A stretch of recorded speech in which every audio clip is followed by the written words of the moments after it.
everyone, welcome back to my channel Behind the Star. Thank you so much to all my lovely superstars who've already subscribed. For those who have not subscribed, please do so and click on the notification button because it also helps with the algorithm. Now, one thing that I love saying on this channel is be a woman with a story to tell, but in this case, be a person with a story to tell. And that's exactly what we are going to be talking about today. Mentorship to mentee, and how those blossoming relationships really help a youngster gravitate and navigate their lives in the sports industry. So I'm so happy to be having these two industry giants here with me today because they are literally an epitome of what a mentorship and a mentee relationship done right looks like. Joining me today is Vuyo Maqova, sports journalist, award-winning, of course. And then we also have our veteran, Charles Baloyi. I don't even know which award Charles has not won. So after 16 years, you've won everything, gentlemen. Which country has not traveled to? Exactly. But he's going to tell us all about that. Gentlemen, thank you so much for coming. Thank you so much, Mbali. I'm so excited to be next to my brother Vuyo, and thanks for inviting us. I'm so glad that you guys are here. Vuyo, and I've known Vuyo longer than Charles, but Charles is known Vuyo longer than yeah. But I must say though, how would you describe your journey in the industry? In the years, I mean, Charles has been here for 16 years in the industry, but if you had to give a summary of just your journey, your ups and downs, your achievements, everything that's brought you to this place, how would you describe your journey in the industry? Firstly, thank you so much. A very good platform. I have to say, like the other guests that have come into the show, this is such a beautiful studio. Thank you. And I'm really glad that you finally started this because just like the first guest said, Uwe Lile, when I was watching his episode, he was speaking about this just being more than just for you and for being the other guys in the industry who might want to learn, especially from the guests that you bring into the show. So it's bigger than yourself. It's providing that platform for many of the guys outside to sort of learn. And especially with the conversation that we're having today, when it comes to we're talking about mentorship and me and Charles being that situation, in my case, being the mentee and him coming in and guiding me through the industry. So I'm glad that we're having this as a subject today. My journey has been very exciting. I mean, full of very, very exciting moments. You would know as well because we had a stint where we were working together at Soweto TV. But I think one that has really had God's hand being visible to it. I want to take you back to the moment when we first met at Soweto TV. I was really going through a very, very tough time. And I asked you this one question. I think it was in January of 2017. And I asked, Bali, I need a church around here. I was specific about that. But I need a church where I'm going to get somebody who will be able to teach and also will be able to teach me about prayer, because I was entering a phase of my life that I knew that I needed to pray on this. I needed to be strong on prayer when it comes to this because of the many things that I had come through in my life. At that time, I mean, I was already 29 years old. So many sort of, one would say, bad things that happened prior to that, where I sort of would say, hadn't achieved anything, but this was sort of like a turnaround moment. And I knew at that moment, Guti, I needed to bring it closer to God to make sure. And I asked you specifically, I need church. And I think at that time, there was prayer week, and you said to me, okay, just come for prayer week again, and then you'll take it from there afterwards. And that's where everything just switched up for me, where I made a decision to go back to school at the age of 25 after having an accident. And then this was another space where, okay, fine, now you've done your diploma, now you're sort of getting into the industry. What do you need now? And but I need this type of guidance. I need God in my space. I need God around me. I need to be able to pray about this at every single. So it's been very exciting. Like I said, one that I've seen God's hand at play here in every part of it, of how firstly I've moved around from one company to the next, and how what I've detailed down, like in Habakkuk, it says, write it down on tablets. How I've literally detailed from UNISA Radio to say, I'm going to spend so much time here, move from here to this space, move from here to this space, and this is the time. It's literally happening at exactly at that time. Moving from campus radio to community television, moving to commercial radio, then now commercial TV. It's actually happened at exactly at the pace that I've needed it to work. Exciting journey within it. There's awards, there's cries, there's fights, there's anger, there's this. Frustrations. Hey, some of us have seen the You good, know, the ugly, the bad. But at the top of it, what we're also going to touch on in terms of this mentorship thing is the lessons that I've gained. Life lessons, lessons to navigate the industry. And one of the best choices I've ever made for myself is to say, let me have somebody who will be able to guide me through all of this. Life-wise, I have got this side. Industry-wise, I've got Charles Baloyi, and that has been one of the best decisions that I've ever taken. So yeah, and we Wow. are here today. Oh, I love it. And I love that you touched on the God part. Yes. Because I think that has been such an important aspect of how you have remained so grounded in the industry, where it's so easily being promoted to be promiscuous, Yeah. being unfaithful, all of those things. Yes. How do you think, before I even go to Charles, how do you think just having God Yes. as your center Yeah. and being a man who, without saying too much, will be walking down the aisle in the next season of his life. Yeah. How do you think that's navigated your path, or really, what's the word I'm looking for? How it's really helped you navigate Yeah. the industry in terms of your conduct. Yes. How the way uziphatha ngakhona, in an industry where there's just so much temptation. How do you just stay so centered and so rooted? Yeah, I think it's helped me, especially in reminding me in terms of what my role is. For example, when you're talking specifically in the industry, I come from a background where I was taught by teachers. I was raised by teachers and a nurse, for example. So there's that hospitality and that education background. I'm a teacher by nature in a personal state, but then also looking at the industry, what is my role in the industry? Am I just coming to report? Or my role in the industry is try to come in and make a difference, and you've seen it over the years where I constantly is trying to make sure that that young kid gets the opportunity, or that story is able to come out for that young kid and he gets that opportunity. How do we expose that community sports and bring it up? And we did that so well back at Soweto TV. Soweto TV offered us that community, that opportunity, to go into the community and be able to expose this other sport. But in terms of your question, I think it grounded me in a sense to say, okay, my role is this in the industry. If I'm going to be a teacher, how am I going to be able to teach? We talk mentorship today, which is sort of like coincided with discipleship. Jesus was a disciple and he picked out his 12 to be able to sort of like, how do I do that when I'm training sort of the next group of journalists? How do I do that when I'm working on my stories? It's really guided how I'm able to put out my stories out there, my groundwork. So I come into industry and I really, really needed a base. And I decided that my base is going to be this godly base. And then I took it from there. And hence, when either I write stories or I report on stories, there's a lot of empathy behind it. I think one of the camera operators that I've worked with at Newsroom Africa now was just reminding me, I think yesterday, he says, this thing of you continuously just wanting to help that young kid. Every time we will go to a story and you just find yourself, there's this 11-year-old kid who's struggling with 1, 2, 3, 4. There's literally a story even today of a young biker from Ikagiso that I'm working on now, and he needs to raise sort of funds for him to be able to, because it's a very expensive sport. So I'm getting those stories in. So I've gained that empathy from my side, being sort of grounded, like godly grounded. I've gained that empathy in how I'm able to put out my stories to sort of either the community, to make sure that they do have a sort of a positive impact out there. And it's also helped me shape in terms of what I do not go into. What spaces I do not go into as well. So so it's really, really grounded me in terms of even how I package my stories today. Yeah. I love that.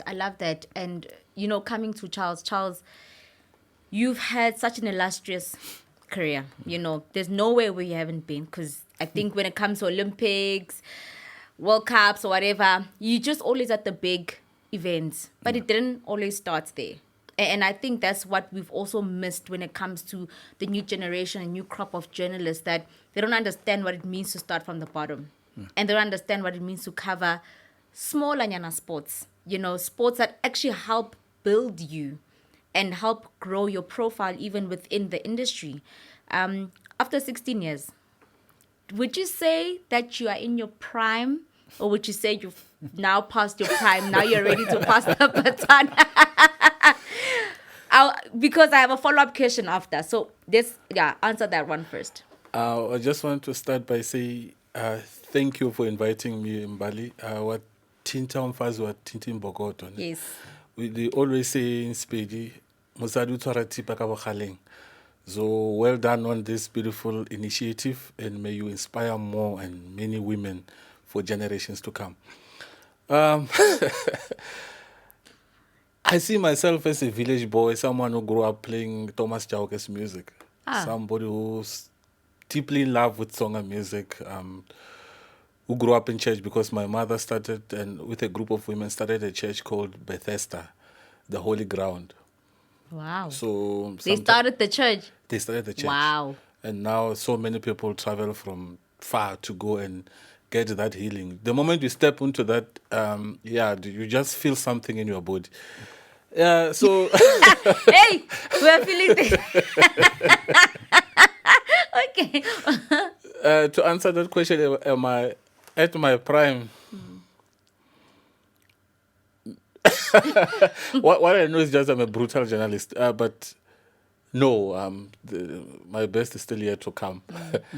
So I'm not at my prime. I will continue to serve the profession for as long as God wants me to, and I could never label it and say I'm at this stage or not.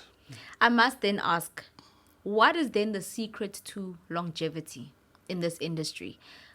When we look at, we had Uvelia here not so long ago. He's celebrating 26 years. Actually, this month, 26 years in the industry. For a person to be celebrated, it's because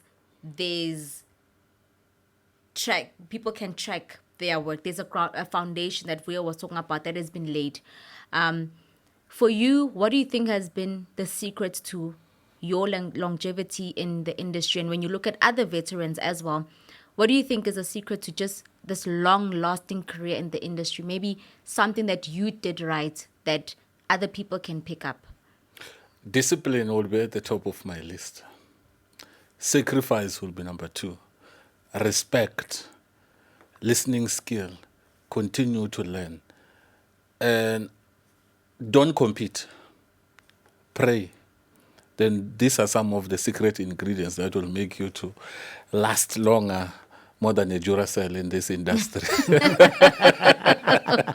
You are better to never run out of power. Yeah. Because you have so many attributes that you dedicate your life towards. But discipline would be the first one.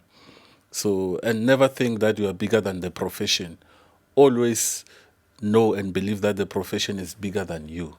So, in that way, you will always be a servant and you will always be relevant. And also, try and jump into different sporting codes, man. Don't be one-man dimensional. Because if you say I'm a soccer reporter, then you lose your relevance quickly because the sport sometimes doesn't perform. So, but if you are all over and you'll be meeting so many new people, new faces, making new friends, meeting people like Vuyo, meeting people like Mbali, you need to meet new colleagues, you need to meet new athletes, new administrators, so that you can gauge how far you are in terms of you are reporting in this beautiful, very challenging industry. Now, Charles lays that foundation, right, about his secret to longevity. Yeah. But with you, how important was it for picking the right mentor? Yeah. And picking the right person who's got these kind of values, who's like, discipline is very important. There's no shortcut to building. Yes. You've got to lay it brick by brick, no matter how long it takes, but you've got to get the foundation right. How important was it for you to then choose the right mentor? Or maybe tell us first, how did you meet Charles? How did you meet Charles? And how did you know that this is the guy, this is the one? Sure. I think there's certain qualities that he mentions as well that sort of met with mine. I think that's how we then clicked in the beginning. We met back in 2016. Yeah, I think 2016. Back in 2016. I was fresh out of school.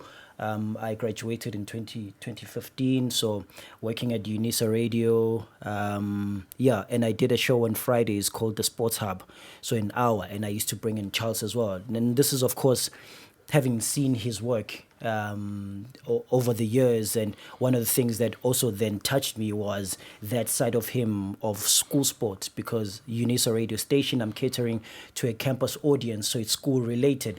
I was covering the school sports, the under 20, the under 12, the engine champ of champs, those under 12, under 15s type of competition. So I needed somebody who has a voice that can come into my show and speak about those things. So I had followed his work, and I fell in love with his work. And I guess maybe we just met at one of the events, whether it was a football or athletics event. I don't remember specifically, but I do remember a point where he then started coming to being sort of like an analyst on my show on Friday, whenever we're talking about a young rising athlete or maybe some of these sort of like young competitions. And I like the fact that he was open to doing that. He's a senior journalist, and here I'm coming from a radio station that is barely even known, but he's got the time to give. And that's the other attraction to me, is that's what mentorship is about as well, having somebody that's going to have the time for you. Yeah. Who's gonna have the loving time for you. It's not gonna be a nuisance when you sort of need the assistance from them. So it's all these qualities that I saw from him. I mean, God is at the front. I've been to his home, and I've seen that. I've been to the church, and even in the beginning when I used to go to his place, he used to have a table where he typed his stories, and there was always a Bible open here next to his lap, and it was open full time. So everything, and that touched me every time. Okay, so he's got this base one tick. He's also open to assisting other others, to assisting other rising journalists. So those are some of the things that really, really attracted me to him in the beginning, and we just became friends. And that's one of the qualities of mentorship. I think that builds mentorship to that level, because once we then became friends and we became brothers, there was that love thing on top of, because then when he gives me advice, he gives it in a loving way. I'm not literally a mentee. Now we are brothers, but in the process of us speaking about either sports or going to events or doing this, then I become a mentee in that case, But the friendship structure was the one that sort of made this mentorship and mentee situation. I remember in the beginning, there was one event that was very emotional for me. Sorry. Oh man, that's deep. So Charles invited me to the Gauteng Sports Awards 2016. He was nominated for Sports Journalist of the Year. And he said, just come as a plus one, which he still does today. He still brings a student from school to say, come watch, come into an event, come to the Gauteng Sports Awards, come into this space so that I can train you from the ground. So he brought me to this, and I didn't understand why. So he brought me in. But in his case, he wanted to motivate me, to show me that there's so much that you can achieve. So I'm bringing into the space that has all these great guys in the industry, best writers. I want you to be in the midst of them. You are fresh out of school. So I still want you to be grounded in the schoolwork, but I want to show you how far you can go. So I come in, and then I'm sitting next to him, and then Sports Journalist of the Year award nominees come on. He wins the award. So he's getting up from me here, and that's where it just became emotional. That, oh, okay, this is really happening. This is possible, He goes up, gives a speech, gives it in Tsonga as well. and that was just like beautiful for me. And so from then I made a decision as he was up there. I said, I remember that specific day saying, I want to be up there. I want to be up there one day. That feeling is so good. What I've just seen through him right now, that feeling so good. And I wanted. And then I started putting together plans of how I'm going to get there. And that's where the thing comes on now, where I started writing down the radio stations that I wanted to be part of, the community spaces that I want to be part of in this journey. It evolved from exactly that night to say, for me to be able to get into the space, I need to. So whatever mentorship I'm going to get in this space, it's all leading up to this. So now I'm being direct. I'm being direct at the type of spaces I go into, where I walk into, what type of sports I go into, what type of questions I ask them, what sports I need to be doing. Even, I mean, he just mentioned now being a versatile journalist, like get out of just football, let me take you to athletics. And I fell in love with athletics. And then we started doing wheelchair tennis back in 2016. We started doing wheelchair basketball at the time. And now I'm involved in wheelchair basketball and started back then in 2016. So that moment was sort of like their foundation, that specific night, that then built this mentorship back. Because then I then started asking him questions that were direct about how did he get there? How did it this? I mean, even when he was covering the Olympics in Brazil, I was connecting this side. He would call me at 2 a.m. because he was writing stories. That side, this side, I'm watching. The time zones are different. But why is this athlete doing this? Why is this happening? I see your story from that side. What's happening in there? And I got to understand from then on. But I became direct from that night to say, okay, I need him in my space as somebody who's going to guide me through this because I see that is possible. A year later, we get nominated with you and Malandla Hlekane to just a nomination. And there was the step, and there was God saying, here, what you wrote down there, here's a nomination, but I want to see what you're going to do with it at this point. And I needed to be humbled at that point that, yes, we didn't win. I also want you to taste being nominated and not winning. And then what did we do the following year after? Then we go and win 2. Beyond that, okay, now I'm giving you because you responded in this way during the time where you didn't win, or during time where you watched Charles go up and win. So that's the formation, literally the formation of all this thing. And discipline. Take it back to Phila Poch 2017, where Daily Sun booked accommodation for me at B&B. You had to sneak into that B&B without the old Magogo, knowing that I had a guest there. So 2017 then, to guide me out of football, he said, let's go to Poch. It was, and there was a big year because there was a hashtag Fill Up Poch. Wade van Niekerk was pushing that. Caster Semenya was pushing that hashtag, and also Akani Simbine was also pushing that. He says, let me bring you into this space. I'm thinking, okay, Wade van Niekerk and this, but let me bring you in. I get to meet the Hezekiel Sipengs, now excellence manager at ASA. I get to meet Velile for the first time. Actually, I met him for the first time in Poch because we were literally the 3 journalists that had gone that side to Poch. But I didn't have accommodation.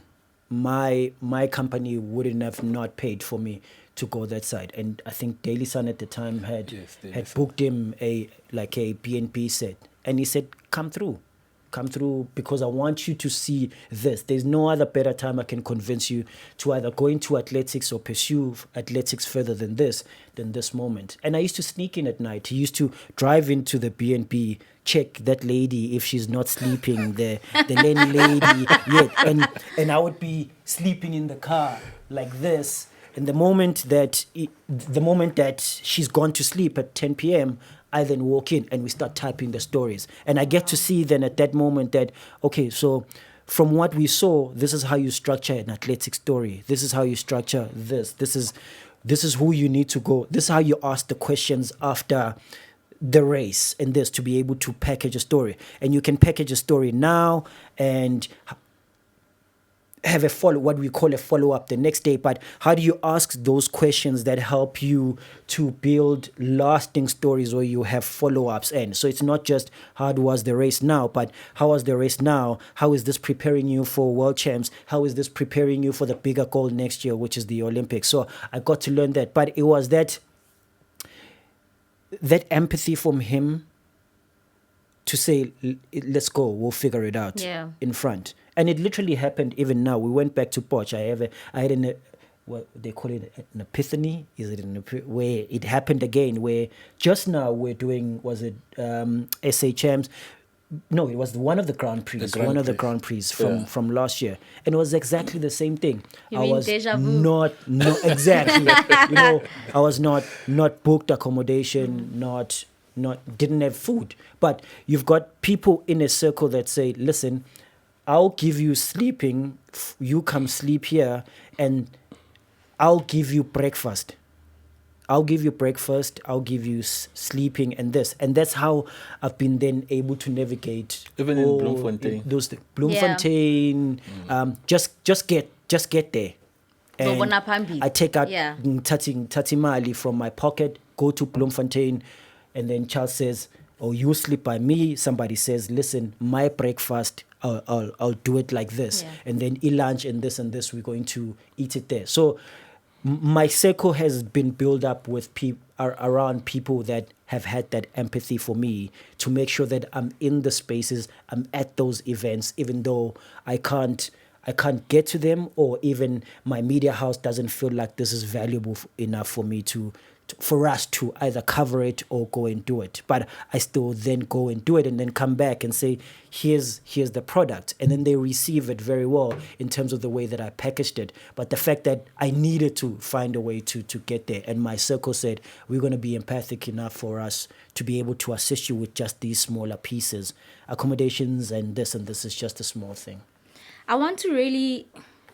I want to read this quote about mentorship. It says, a successful mentor is proud of his mentees, knowing that he has given a part of himself in their success. For you, Charles, I hear Voyo, and the fact that he also just became so emotional, it already speaks about how deep the relationship is, but not just how deep, but the impact, the footprint you've left in him as a person, as a journalist, as a man even. And I love that he touched on brotherhood, because that's literally on my notes, that it's from mentorship to colleagues to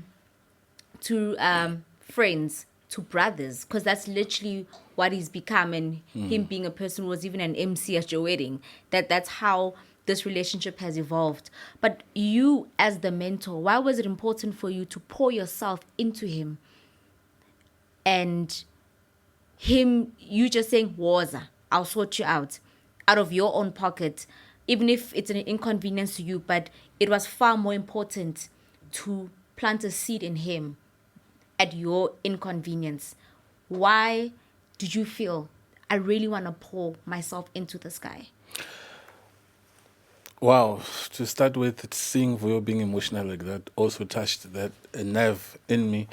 There is this saying in Xitsonga, we say,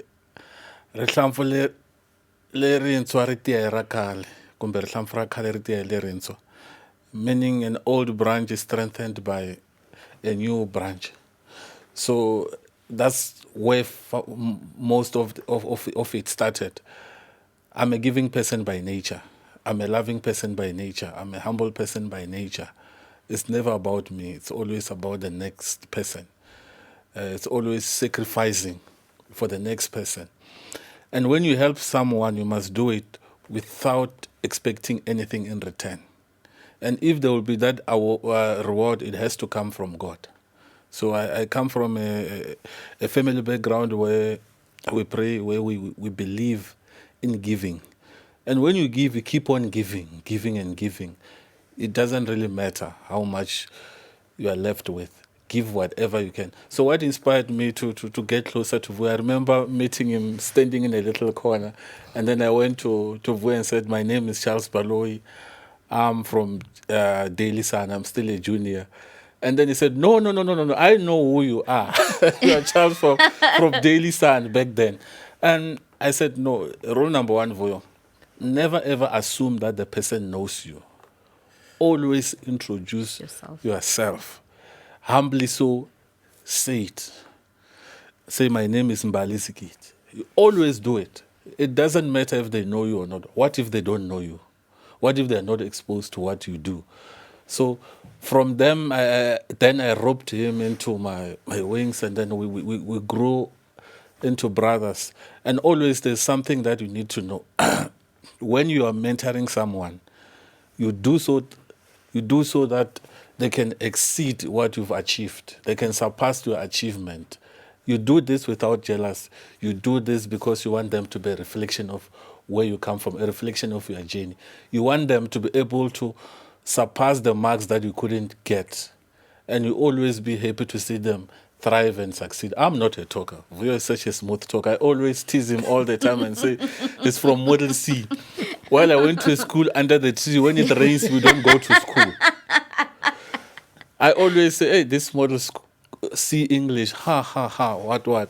Always laugh with him just to inspire him and fire him up, which is true. I'm from a very village that was not known for good things, for many young people dying, lack of opportunities. There was someone who needed to be a trendsetter, and then I became a trendsetter. I said I need to be the first journalist in the village. I need to be the first one to buy a new car. I need to be the first one to get married. I need to be the first one to do a foundation.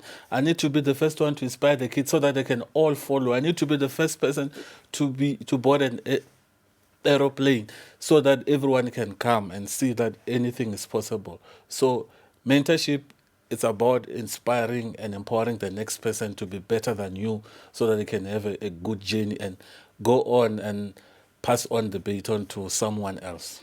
And do you think that then we lack that as well? Because I know that with the South African Football Journalists Association, mentorship is something that they're trying to tackle in terms of, because there's this big pool of journalists and they all range in different age groups.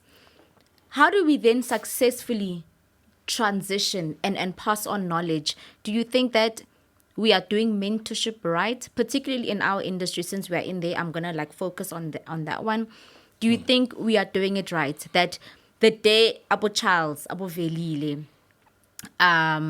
they retire, do you think that there's enough pool of people to take the baton and to run with whatever you guys have left behind, and that they'll even surpass, as you've said? I mean, even particularly with the women as well.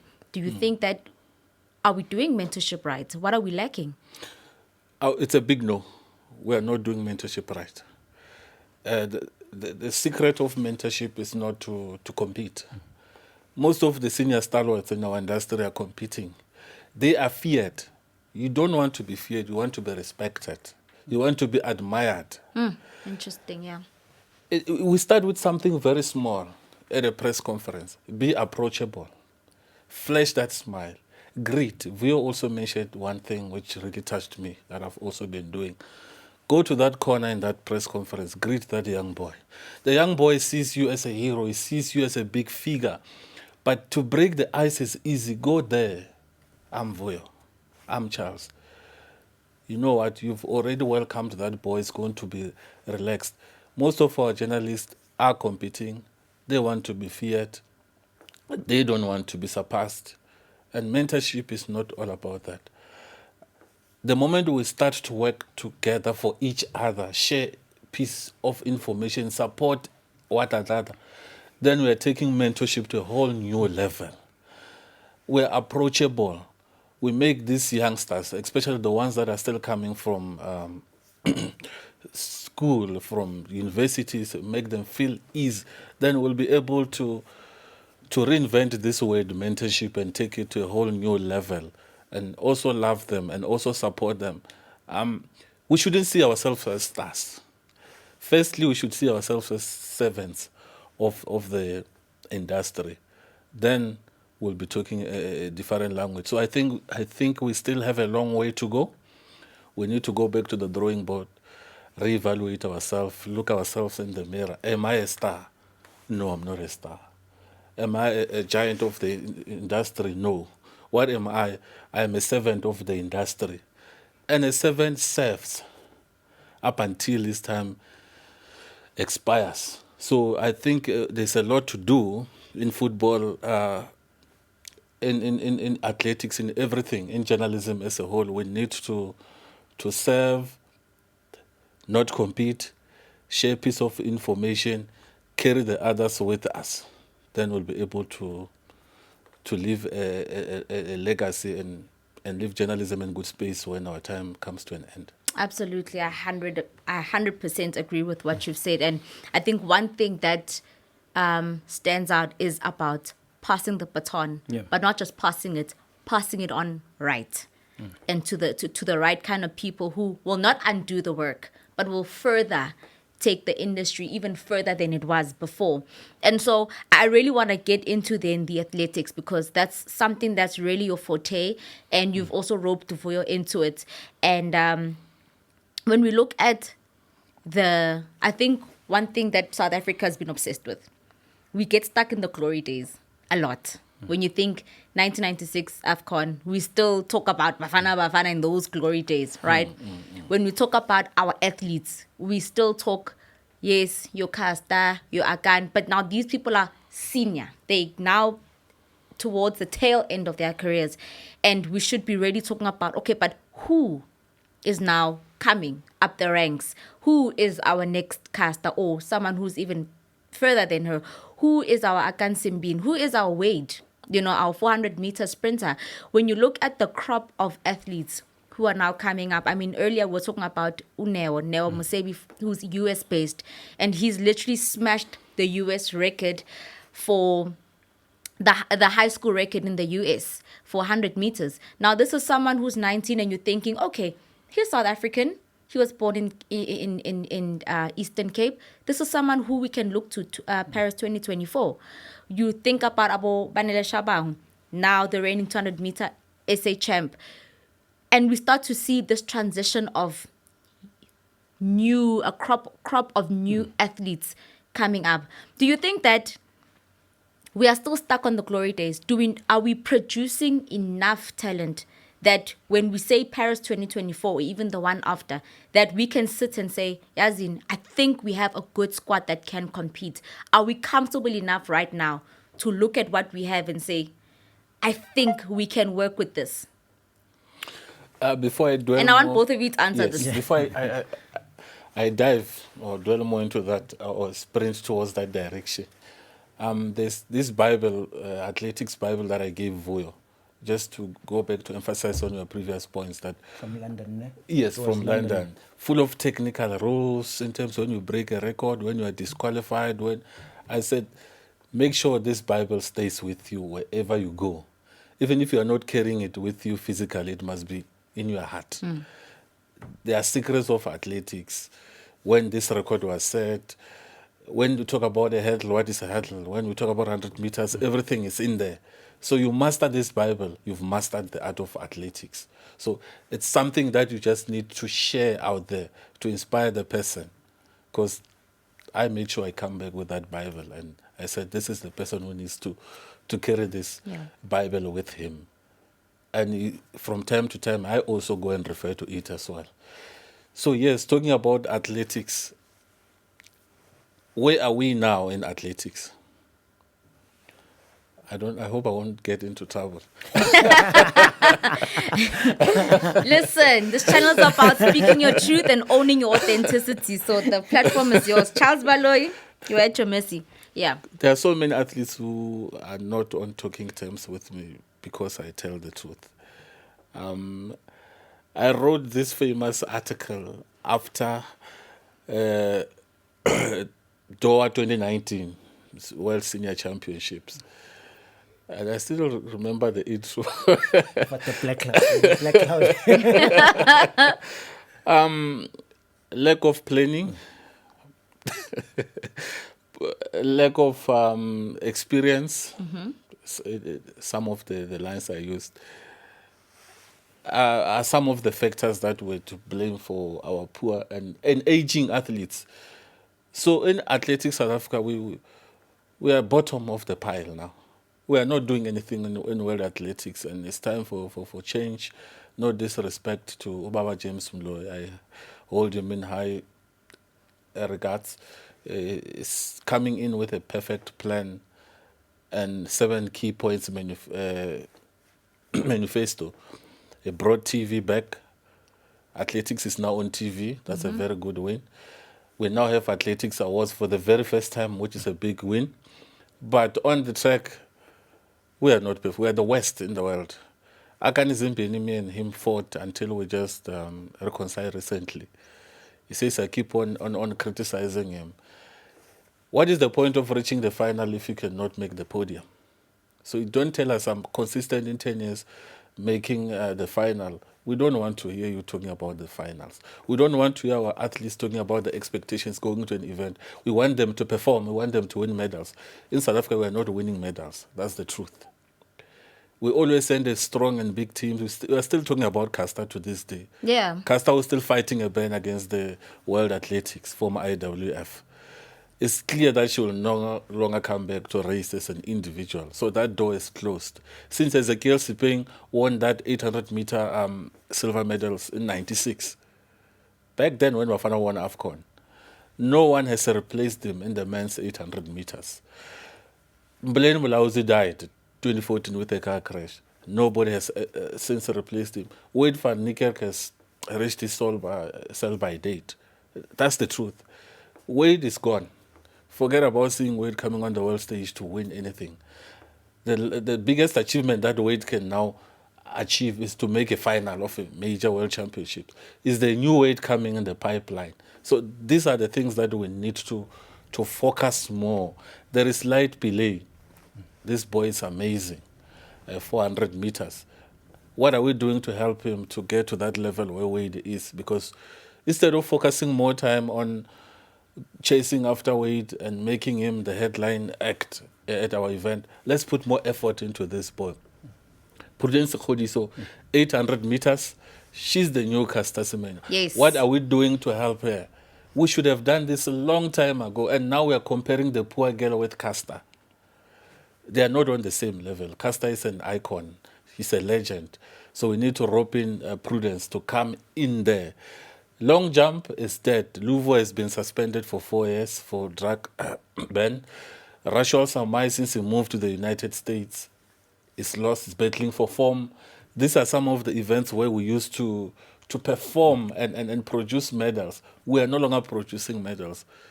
We are still living in the past. The glory days. While we are very much in the future. 2019, we came back with 0 medals. 2020, we came back with 0 medals. Hungary, 2023. Is Akane ready to step up and be a South African hero? A part of me says yes, a part of me says no. I'm torn in terms of whether will he come back with a medal.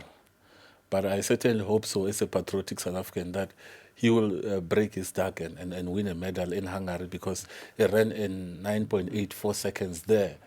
And he says the environment is good for him. Hungary is a warm country. Hungary is a place where he has the best memories. So on a scale of 10, I would rate 1 out of 10 for South African athletics in terms of the state where we are right now. Yeah. You touched on something very key, because you speak about lack of planning. I think this is the problem with our other sporting codes as well. And that's, I was very intentional with starting with the glory days, because we get stuck on it. And the fact that you're still mentioning Ezekiel Sipeng and we're still stuck on that, even that we don't have a replacement, really goes back to what I'm saying. But one thing that I'm seeing with SA swimming, it seems like the tide is changing there. Yeah. Because yes, for the longest time, we had Tatiana, we had Cameron, we had Chad, and those were our competitive swimmers. And we didn't have, a new pool of talent really coming. Or if it was, they were not those that we'd look to perform at Commonwealth Games. Now, the Commonwealth Games, I think, gave us such a great picture of where Swimming South Africa is right now. That was probably one of our best tournaments in terms of our swimming now, in this new crop of swimmers that are coming up, your Lara van Niekerk who are coming up, your Aaron Gallagher's who are coming up. How do you think they got it right in terms of, because for the longest time there was this gap of your Tatianas, but we're not really seeing people coming. Now there's this huge influx of these young athletes who we've got a good probably 10 years in them. How do you think then that sort of changed the tide for Swimming South Africa in terms of where are we headed now? How did they now start to get it right in your opinion? I mean, I do have no communication with President of South Africa, Alan Fritz. We've developed that sort of like closer relationship as well. We can have a chat at any time, and I think there was a point where he was tense in terms of how do we make sure that this conveyor belt moves at a sort of faster pace, meaning we not just involve the varsities, we need to take it down to the really the lower levels at primary schools, and making sure that schools swimming becomes sort of the sport to do, whether you are doing what they call in models to schools like PT or your PE, it involves swimming in it. So then kids get into a sport, and many of them get into a sport. And once many of them get into a sport like that, it increases the competition, because there can be so many like limited numbers to whether it's a provincial, like now, in athletics, it's the provincial championships coming up, but they're all fighting for a space to go into the nationals, which I think coming up next month.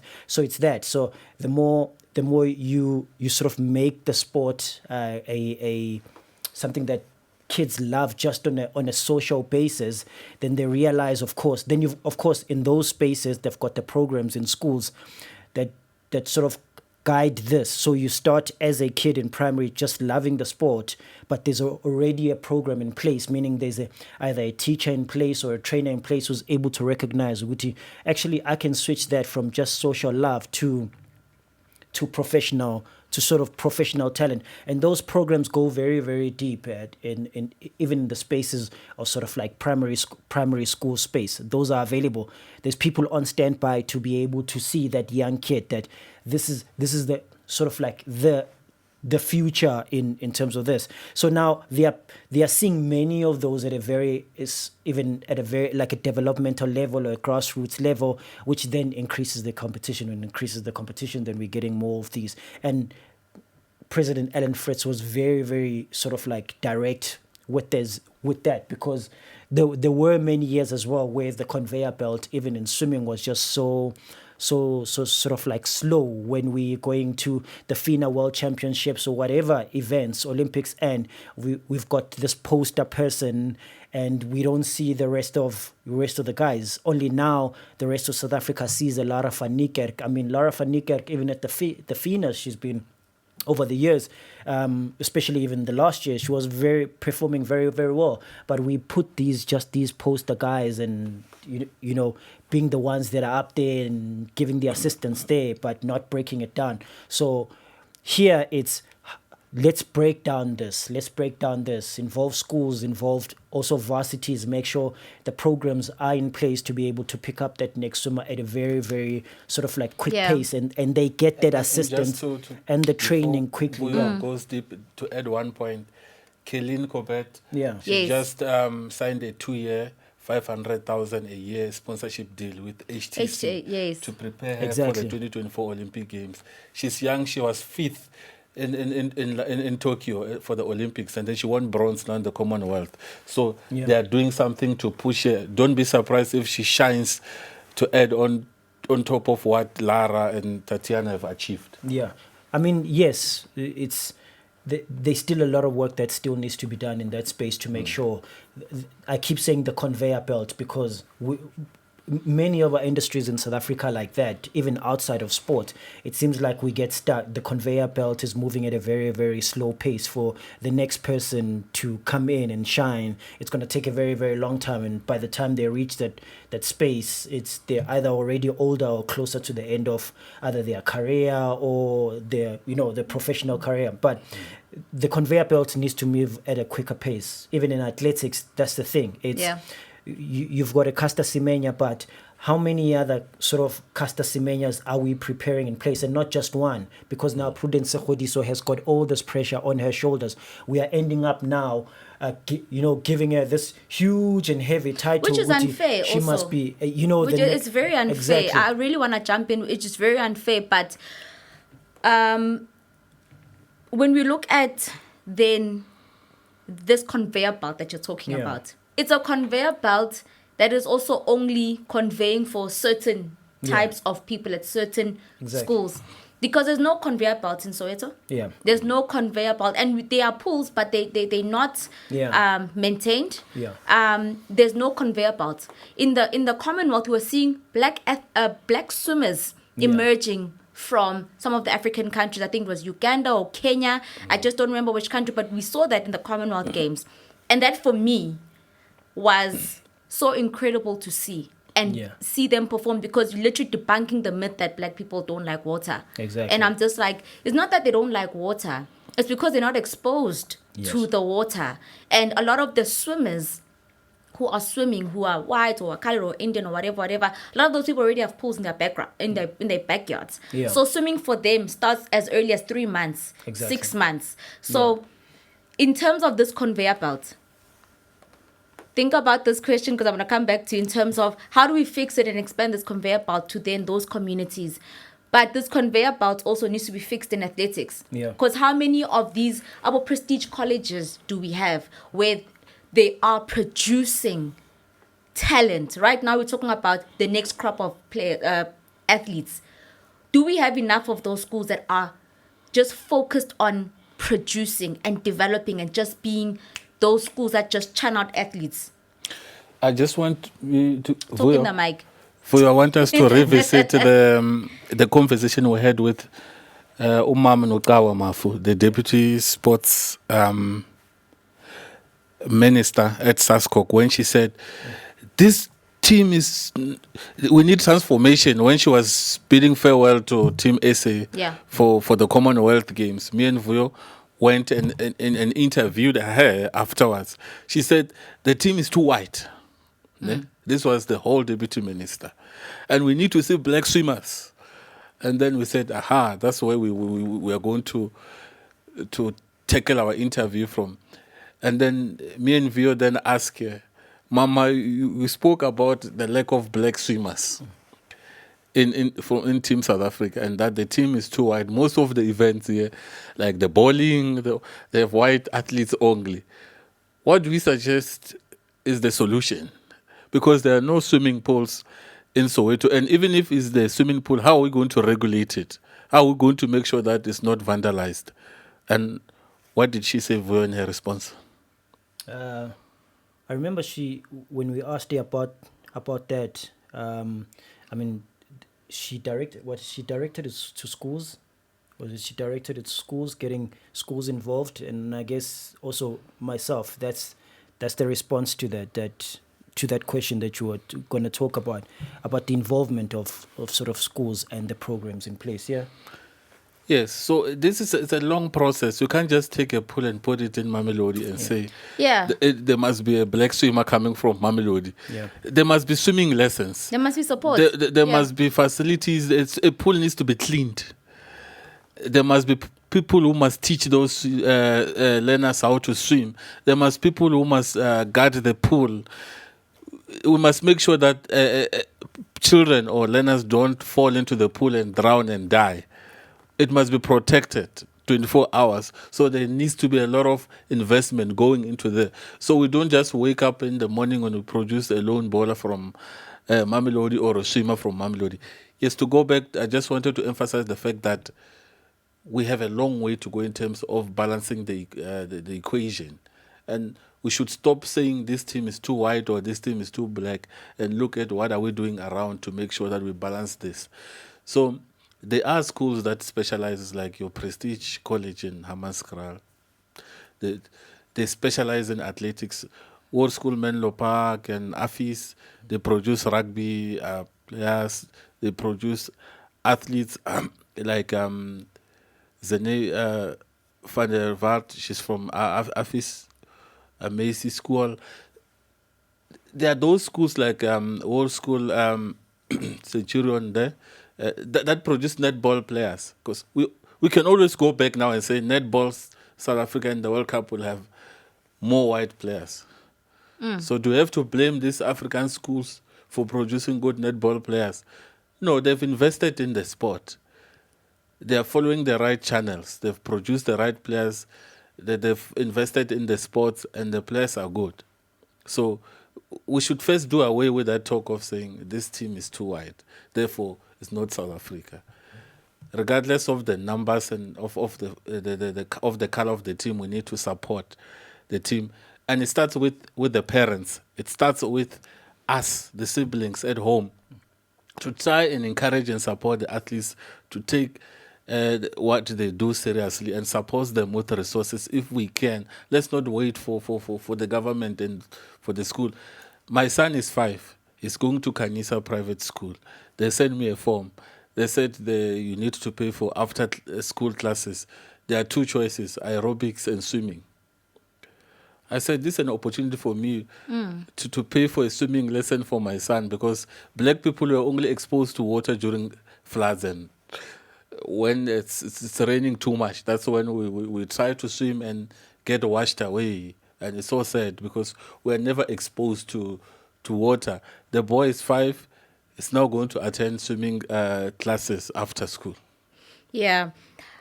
And I love that now as a parent, you're also taking that, that initiative, because I think your experiences also just shaped how then you would parent also at home. But, as now we reach the conclusion of this interview, that I'm just like, there's just so much still to unpack. But I really want to just ask a final question to both of you in terms of the way forward in your experience, the way forward now. Because I think the biggest problem facing us, South Africa, is we are always talking about the problems.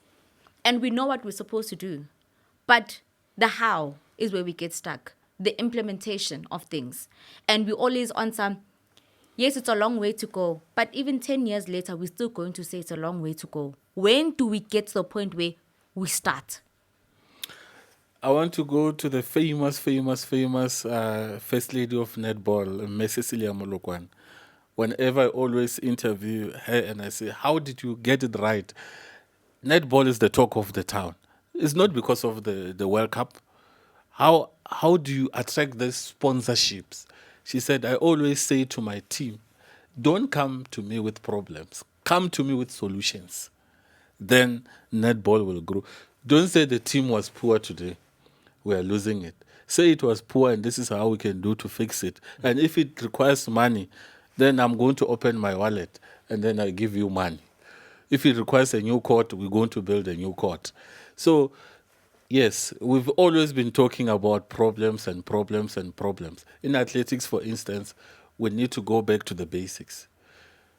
Go and unearth stars of tomorrow and then start to work on them. Take those developing athletes this year to the World Champs. If we can, let's take Viwa Jink.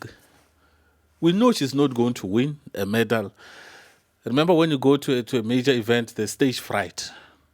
She's 17, turning 18. At 18, let her be nervous. Let her get intimidated by watching the biggest names in world athletics. Let her struggle to qualify in the heats. That experience will do wonders for her when she comes back here. When we go to LA in the next Olympics in 4 years, she will be on another level because she would have gone through that stages. Let's take Late Billy. Let's take those veterans that are there, but let's take developing athletes to expose them so that when they come back here, they can share the story. It will change how they eat, how they see the sports, how they train, and then start to seriously invest in development, not by talking, but by doing. I love the Bible. It says there is a doer of the word and a listener of the word. Which one are you? So we need to decide from there. Yeah, the mentor has spoken. We are coming back to where our conversation started. What is then now your advice having been a receiver of a good mentor, a person who's really helped you grow in the industry, helped you achieve a lot of things, helped you just, I mean, Unisa Radio, Soweto TV, to Power FM, now at Newsroom Africa. It's been quite a journey for you, and there's a lot that you've accomplished along the way. When you look at now someone who's 15, who's 16, who's like, okay, you know what, I think this is what I want to do going into varsity, but I listened to this podcast and I saw this great relationship of this mentor and this mentee. What would then your advice be to someone who is like, I don't know how to go about finding a mentor? Do I need one? If I do, how do I find one? How do I know that he's the right one? How do we now help the next generation of journals? Yeah. So having a mentor is really, really good, because these are the guys that help you most especially sort of navigate the rough waters that you're going to find in either the industry, and just being able to keep you grounded in what you want to achieve in the industry, because mentorship is also about that. I need to share what my dream is.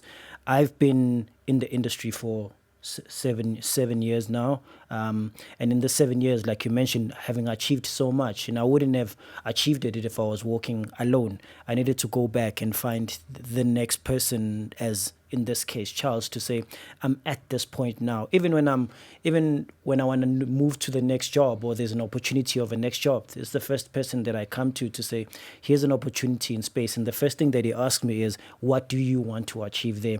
What would you be able to do for this objective of ours? Because we've made it direct that our objective is to help the next group of guys. That's why we are able to pick the guys, whether they are football journalists but the guys that are getting in the industry, how do we help them? We made that a direct thing, because we've also felt like that that's where our blessings come from. That's why we also keep sort of like getting these blessings and moving forward and moving from this company and getting that, is because of the fact that we've attached ourselves to saying, let's give back to the industry, because we know how hard it is. So finding a good mentor is really, really good. Finding the right mentor, yes, could be sort of like the hardest thing. But like I said earlier on, for me, what attracted to him is because I was able to find the qualities that he has as somebody who's already he had already succeeded even at that time, and now been successful even further. But he has succeeded, and sort of I wanted to kind of walk a similar journey. He has personal sort of characteristics that he has that I wanted to use as my grounding base, being humble, being a praying person, and having respect, and which then also comes from his home, how he was raised up.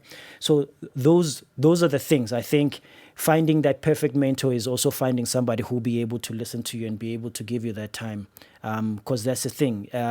Mentorship is a 24-hour thing. Somebody who give you the time and will be able to sort of whenever you need assistance, they're either there. But at the same time as well, I think the other thing, there are people who then are available to sort of become mentors, but they need something from you as well. If you want to be a mentee, you need to be ready to be able to give your time. You need to be somebody who's strong and be able to listen. Those are also some of those skills that you need to have as a mentee as well, to say, I need listening skills. I need to be able to be there, because this person is giving their time to you. This person is giving their wholehearted time to you, and what you need to be there is to be committed. So those are be able to listen, be able to sort of like also listen, be committed to in what you're doing. Like I said, because this person is really, really giving their time, and I guess you figure it out as you go, because the relationship that you build as the mentor-mentee situation happens, I think it then grows. It then grows from there. We now are brothers. We don't even talk this mentorship thing. I just explain it to people to say, because it's a formal term, but we are brothers. And many people, when I tell them, actually, this is my mentor, they don't believe it because in public they've seen this. Yeah. But they are brothers, they are just friends and family this. now. And that's where now we've grown that mentorship and this and thing. But if you're going to find a mentor, don't waste the person's time. Because they're really giving you their knowledge. You are picking that person because of their knowledge in the industry and them's already saying that they'll be able to mentor you, meaning they want to give their time. Give your time, be committed to this, and be able to share everything. Share your details, share your vision, because when it then determines how they're going to guide you. If you are sharing your vision, Yeah. I need to know. Church needs to know what I want to achieve now at Newsroom Africa in the 5 months that I'm in, so that he will be able to guide me right. Watch me on TV when I'm anchoring, when I'm writing stories, when I'm this. I need to send to him and all of this so that he can guide me the right way, so that we do not sort of like.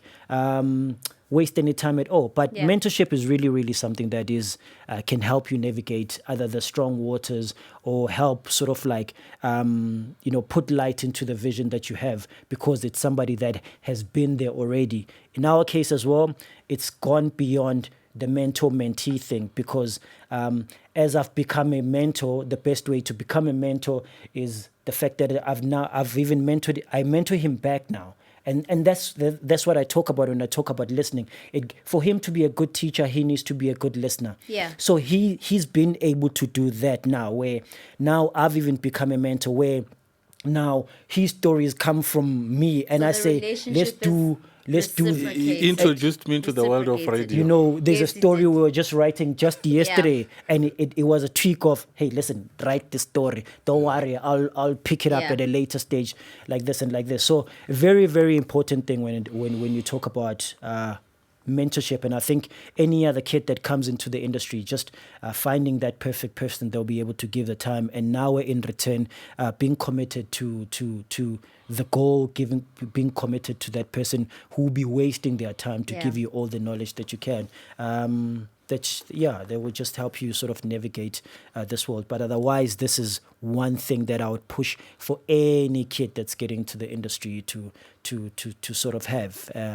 Find somebody who will respect you as well. Guys, thank you so much. It's such a full conversation. I just feel like every time I have guests, I always feel like we just scratch the surface, But if there was one word, Vuyo, that you would use to describe Charles, what would it be? One word. Committed. And Vuyo? It's humble. A what? Humble. Humble. Yes. I agree with that. Guys, thank you so much for coming. This was such an amazing conversation. I think not just how you've explained how athletics and swimming and everything is in our country, but in terms of just the relationship as well you guys have. And I really hope that somebody watching can really pick some nuggets from this, because this is literally from the horse's mouth. Not something you're Googling, but it's literally from the horse's mouth. Mentorship done right and seeing your protege succeed. That's literally what it is. So thank you so much, guys. I know there's deadlines. Thank you so much. Thank you so much for the invite. I think even for this space for you, Mbali, I hope it really, really grows and has the impact outside there that you needed to have. We live on the verse Philippians 1:6, being confident of this, that he who once began good work in us would live it to completion until the day of Christ. I feel like that can be. We must plug it somewhere here. I feel like, it must be right he there. who has then begun this for you, may that fruit rise, those fruits rise from the space. And once again, of course, thank you so much. A very, very beautiful studio. I received that. Thank you so much, gentlemen. And thank you to you also for tuning in. Remember to live your truth and to own your authenticity. Be a person with a story to tell. Till next time, cheers, bye.